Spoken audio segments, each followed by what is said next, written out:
शफा देना रवा है या नहीं। सब्बत को शफा देना रवा है या नहीं, ये एक सवाल है जो यीशु मसीह ने फ़कीयों, फरीसियों और उलमाए शरा से किया। क्योंकि अगर आप बड़े गौर से कलाम को पढ़ते हैं, अंजील मुक़द्दस को पढ़ते हैं, तो कई जगह पर हम देखते हैं कि यीशु मसीह अक्सर सब्बत के रोज़ मोजज़े करते हैं और सब्बत के दिन जब वो मोजज़े करते हैं तो फरीसी और शरीयत के आलम उस पर इल्ज़ाम लगाते, उंगलियां उठाते और सवाल करते हैं कि ये वो काम करता है जिनका करना रवा नहीं। लेकिन यीशु मसीह आज एक बड़ा सा खूबसूरत, गहरा और इल्म से भरा हुआ, अकल से भरा हुआ, हिकमत से भरा हुआ सवाल उनसे करते हैं। पहले वो सवाल करते हैं, आज यीशु मसीह ने भी एक सवाल किया। और यीशु मसीह ने सवाल जब किया तो उसने कहा सब्बत के दिन शफा देना रवा है या नहीं। उनसे पूछा कि आप इस जस्तजू में रहते हैं, आप इस कोशिश में रहते हैं कि किसी ना किसी तरह मुझ पर इल्ज़ाम लगाया जाए, मुझे पकड़ने का कोई बहाना बनाया जाए। लेकिन आज मैं भी आपसे एक सवाल पूछता हूं। मेरा सवाल आपसे यह है, सब्बत को शफा देना रवा है या नहीं। यीशु मसीह ने और कोई बात नहीं कही, उनसे सीधा सा पूछा। लेकिन यीशु मसीह के इस सवाल का जवाब कोई नहीं दे रहा। आलम है, फरीसी भी हैं, शरीयत को जानने वाले भी हैं, और जो बार बार यीशु पर वार करते हैं, हमला करते हैं, इस लिहाज से कि वो सब्बत के दिन क्यों ऐसा काम करता है, क्यों ऐसे काम करता है। क्योंकि अगर हम थोड़ा सा लूका की अंजील उसका 6 बाब और उसकी दूसरी आयत का आखिरी हिस्सा पढ़ें तो लिखा है, तुम वो काम करते हो जो सब्बत करना रवा नहीं। ये वो शागिर्दों से मुखातिब हैं कि वो काम करते हो जो रवा नहीं। लेकिन यीशु मसीह आज इस सवाल का जवाब भी उनको देते हैं एक दलील के साथ। दलील यीशु मसीह के पास क्या है? यीशु मसीह ने जवाब दिया, क्या तुमने नहीं पढ़ा कि जब दाऊद और उसके साथी भूखे थे तो उसने क्या किया? वो क्यों कर खुदा के घर में गया और नजर की रोटियां लेकर, जिनका खाना कहनों के सिवा किसी और को रवा नहीं, खाई और अपने साथियों को भी दी। अगर सब्बत के दिन यह चीज मना है और कई चीजें मना है, तो दाऊद ने ऐसा क्यों किया? उसने भी तो वो काम किया जो करना नाजायज था, जो रवा नहीं था, जो शरीयत के खिलाफ चल रहा था। लेकिन दाऊद ने भी जाकर वो रोटियां हैकल में से खाई जो सिर्फ कहनों को खानी वाजिब थी। लेकिन दाऊद ने खुद भी खाई और अपने साथियों को भी खिलाई। और इसके साथ आज की इस मुझसे को देखकर, जिसका जिक्र आज की अंजील मुकद्दस में दिया गया है कि सब्बत के दिन एक आदमी जिसका हाथ सूखा था, सूखा हाथ समझते हैं? हेलो, हाथ सूखा, पैरालाइज हो चुका था, बिल्कुल काम करना नहीं कर सकता था, उसकी नसें, हर चीज, खून बंद था, वो उठा नहीं सकता था कोई चीज। एक तरह का ये मुर्दा हाथ था। और यीशु मसीह ने सवाल किया, और ये सवाल इसलिए किया ताकि उनके ख्यालों को जाने, कि इसको परखे कि ये क्या सोचते हैं। तो उसने सवाल किया, सब्बत के दिन या सब्बत को शफा देना रवा है या नहीं? लेकिन सारे के सारे फकीह और फरीसी चुप रहे, किसी की जरूरत ना हुई कि सवाल का जवाब दे सके। जब सवाल का जवाब नहीं मिलता, जब सवाल का जवाब नहीं मिलता, तो यीशु मसीह जिसका हाथ सूखा था उसे खड़ा करते हैं और उसको छूते हैं और उसको शफा बख्श देते हैं और उसका हाथ ठीक करते हैं। और फिर शफा देने के बाद यीशु मसीह एक और बात करते हैं जो उनकी अकल में आई प्लस तजर्बे में थी, क्योंकि ये अमल यहूदी अक्सर करते थे, फकीह और फरीसी भी करते थे और आलम भी करते थे। और यीशु मसीह ने यह देखा और उन्हें पूछा, उनमें से कहा, तुम में ऐसा कौन है कि अगर उसका गधा या बैल कुएं में गिरे तो फौरन सब्बत के दिन उसको ना निकाले? क्योंकि ऐसा तो होता नहीं है कि आपकी आंखों के सामने आपने गधा पाला हुआ है, आपने भैंस पाली हुई है, आपने बकरी पाली हुई है, या कोई और चीज आपने अपने घर रखी हुई है, तो चरते चरते वो अगर कुएं में गिर जाती है तो क्या आप सब्बत के दिन चुप रहेंगे? उसको निकालेंगे कि ये नहीं निकालेंगे? बताओ। अगर नहीं निकालेंगे तो क्या होगा? वो मर जाएगी। अगर नहीं निकालेंगे तो वो मर जाएगी।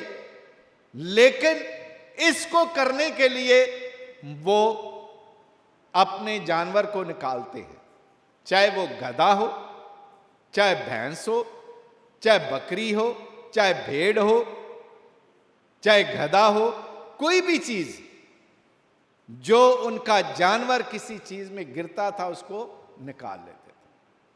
लेकिन आज यीशु मसीह इससे बड़ा सवाल करते हैं, इस अपनी बात को वजाहत करने के लिए कि सब्बत के दिन क्या करना है। वो कह रहे हैं सब्बत को शफा देना रवा है या नहीं। उनके चुप होने की वजह से यह दलील दी गई, क्योंकि यीशु मसीह समझते हैं कि जानवर से ज्यादा इंसान की कदर है। अगर तुम अपने गधे को निकाल सकते हो कुएं से, अगर अपनी भेड़ को कुएं में से निकाल सकते हो, अगर अपने किसी और जानवर को निकाल सकते हो, तो इंसान जो गुनाह के कुएं में गिरा हुआ है, इंसान जो बीमारी के कुएं में गिरा हुआ है, जो दलदल में गिरा हुआ है, क्या उसको नहीं निकाला जा सकता? निकाला जा सकता है।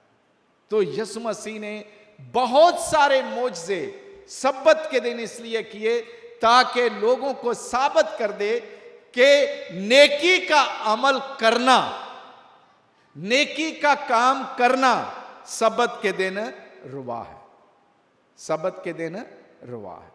लेकिन हम लोग क्या करते हैं? हमने, ये एक बहुत बड़ा हुक्म है, इसमें कोई शक नहीं है, सब्बत को मानना एक बड़ा हुक्म है, क्योंकि खुदा के 10 हकाम में से चौथा हुक्म यह है। अगर आप खुदा के कलाम में से सुने तो खरूज की किताब उसके 20 बाब में लिखा हुआ है,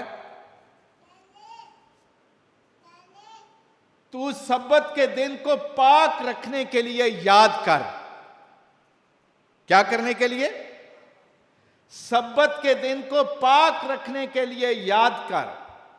और इसके साथ थोड़ी सी तशरीह दी है, 6 दिन तू काम कर और अपने सब कारोबार कर, मगर 7वां दिन खुदावन तेरे खुदा के लिए सब्बत है। ये बड़ा हुक्म है, उसका दिन है। मगर 7वां दिन खुदावन तेरे खुदा के लिए सब्बत है, उसमें तू अपने लिए कुछ काम ना कर, ना तू, ना तेरा बेटा, ना तेरी बेटी, ना तेरा गुलाम, ना तेरी लौंडी, ना तेरा चुपाया, ना तेरा मेहमान जो तेरे दरवाजे के अंदर है। सब्बत के दिन किसी को इजाजत नहीं काम करने की। थोड़ा सा मिसाल ले लेते हैं जुमे की। जुमे के रोज हम देखते हैं कि हमारे मुसलमान भाई जुमे का एहतराम करने के लिए जुमे की छुट्टी करते हैं कि नहीं करते? अपनी दुकानें बंद करते हैं। लेकिन उनमें से भी कुछ लोग ऐसे हैं जो आधा दिन दुकान बंद करते हैं और आधा दिन खुला रखते हैं। और कुछ हमारे ऐसे बहन भाई भी हैं जो सारा दिन ही जुमे को भी दुकान खुली रखते हैं। और तीसरा ग्रुप ऐसा है जो बिल्कुल ही दुकान खुली नहीं रखता, वो मुकम्मल एहतराम करते हैं और वो नहीं खोलते। इसी तरह हम में से भी बहुत से ऐसे हैं जो सब्बत को इसी लेवल से देखते हैं। यहूदी भी ऐसा करते हैं। बाज लोग सब्बत को आधा सब्बत मनाते हैं, कुछ लोग सारा सब्बत मनाते हैं और कुछ कम सब्बत मनाते हैं। और हम मसीहों में भी ऐसा है, हम भी ऐसा ही करते हैं। हम भी इतवार का दिन, जिसे हम खुदावंद का दिन, खुदावंद के जी उठने का दिन कहते हैं, क्योंकि सब्बत के पहले रोज यीशु मसीह जी उठा और वो इतवार का दिन था। और उसको बनाने के लिए हम सारे छुट्टी करते हैं। पूरी दुनिया में छुट्टी होती है इतवार को, संडे को। क्या हम इसी तरह इस दिन को मनाते हैं जिस तरह खुदा ने हमें कहा? क्या हम उस तरह मनाते हैं? हम भी अपने अपने काम सामने लिस्ट बनाकर रखते हैं कि इतवार को क्या काम करना है। चाहिए तो ये कि इसको भी इसी जुमरे में लिया जाए, तू सब्बत के दिन को पाक रखने के लिए याद कर। और यह दिन भी इसीलिए रखा गया कि तू अपने खुदावंद की इबादत के लिए यह दिन रख, क्योंकि यह पाक दिन है। इस दिन हमारा खुदावंद जी उठा। तो हम में से भी बहुत सारे लोग ऐसे हैं जो अपने काम को ज्यादा तरजीह देते हैं और खुदा के हुक्म को कम। हमारे काम ज्यादा अजीज है, खुदा का हुक्म कम। हम भी उनमें से हैं जिनका जिक्र आज कलाम में किया गया है। तो आए आज इस बात को जहन में रखें कि क्या हम किस तरह खुदा के हुक्म को लेते हैं, आधा मानने के लिए या पूरा मानने के लिए, या सिर्फ एक फर्जी दिखावे के लिए ये हुक्म मानते हैं।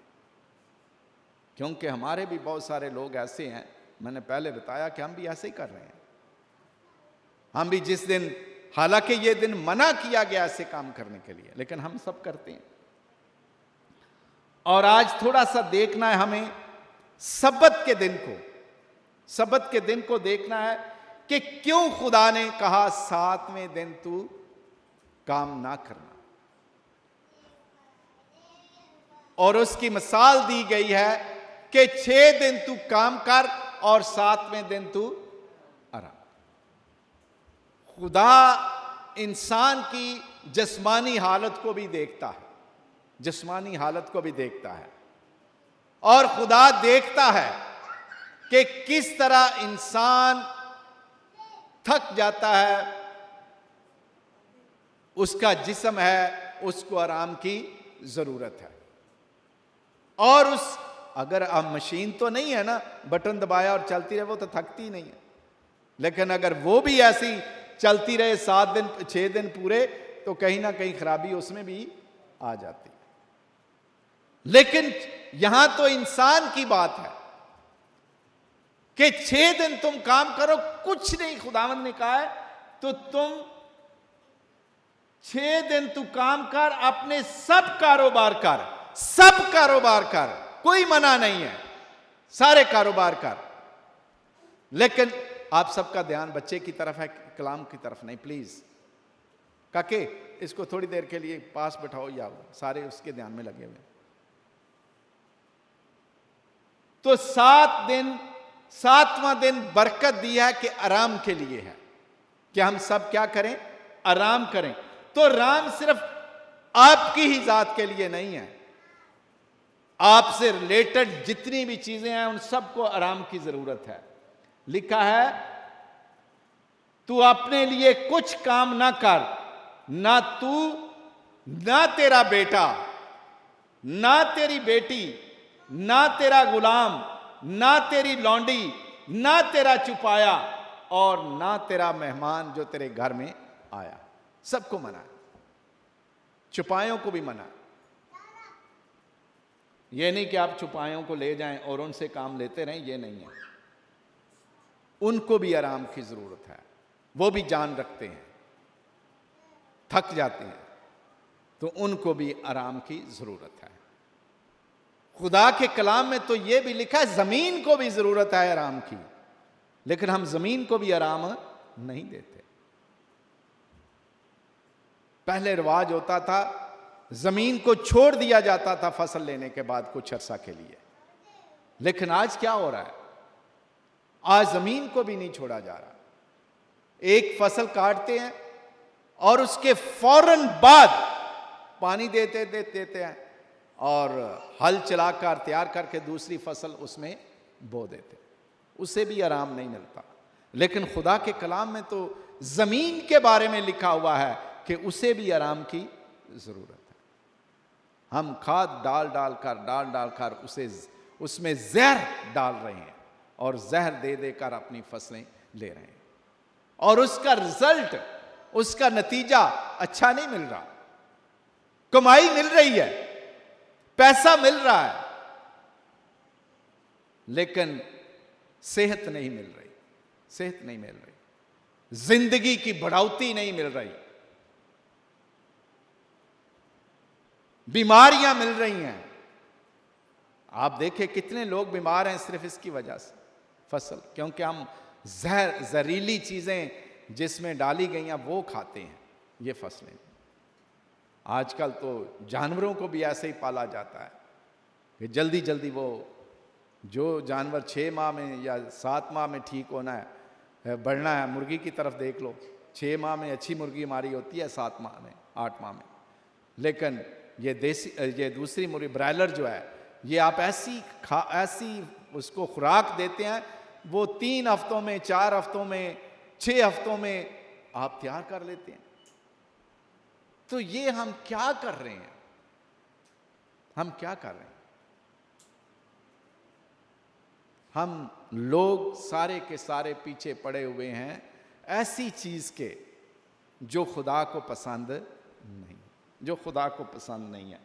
तो आराम करने के लिए हर बंदे को जरूरत है। लेकिन आज सवाल सब्बत के इस हुक्म के साथ साथ बड़ा यह है कि जो यीशु मसीह ने किया है, क्योंकि फकी फरीसी दिखावे के लिए तो कहते हैं आराम करो, इस दिन कोई काम ना करो, लेकिन यीशु मसीह फरमाते हैं कि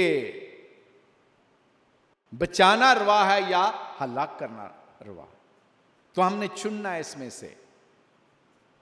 कहीं भी यह नहीं लिखा हुआ कि हम बदी करें, और ना यीशु मसीह ने बदी की, ना किसी को हलाक किया, बल्कि वो तो चाहे आम दिन हो चाहे सब्बत का दिन हो, वो लोगों को बचाते, शफा देते और उनको तंदुरुस्त करते हैं, क्योंकि वो हैं ही शफा देने वाले, वो है ही निजात दहिंदा।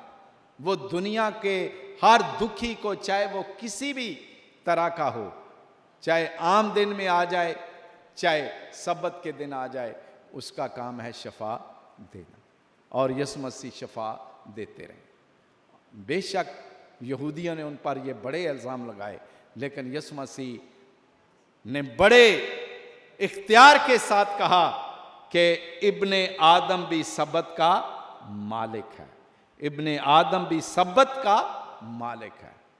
और ये भी कहा सब्बत इंसान के लिए बनाया गया है, ना कि इंसान सब्बत के लिए। तो आए हम खुदा से दुआ करें, अर्ज करें कि खुदा हमें माफ करे कि हम सब्बत के हुक्म को जो खुदा ने अपने कलाम में दिया है उसको पूरा उन तरीकों से करें जो रूहानी तरीके हैं, जो दीनी तरीके हैं, क्योंकि ये सब्बत का दिन, इस दिन की आज की कलाम जो है वो अखलाकियात की तरफ बढ़ाता है, दीन की तरफ बढ़ाता है, कि हमारा दीन हमें क्या सिखाता है, कि हम किस तरह यीशु मसीह रूह दीन की जो है वो लोगों को सिखा रहा है, मोहब्बत की राह और मोहब्बत की रूह से उन्हें दे रहा है। तो अगर हम लोग इस राह को नहीं अपना रहे तो फिर हम में कमी है, हम भी फिर उन फकीर और फरीसियों की तरह ही है। लेकिन आज हमारे लिए एक बड़ा रास्ता खुदावंद ने खोल दिया है, और वो रास्ता है कि हम सब्बत के दिन नेकी का काम कर सकते हैं, नेकी का काम कर सकते हैं। लेकिन नेकी का काम आप सब जानते हैं क्या है, भलाई के काम, खुदा को याद करने के काम, इबादत के काम। लेकिन दूसरे कामों से ज़रूर मना किया गया है कि उस दिन ये नहीं करना। खुदा मुझे और आप सबको ताकत दे कि हम खुदा की बातों पर अमल करने के काबिल बन जाएं।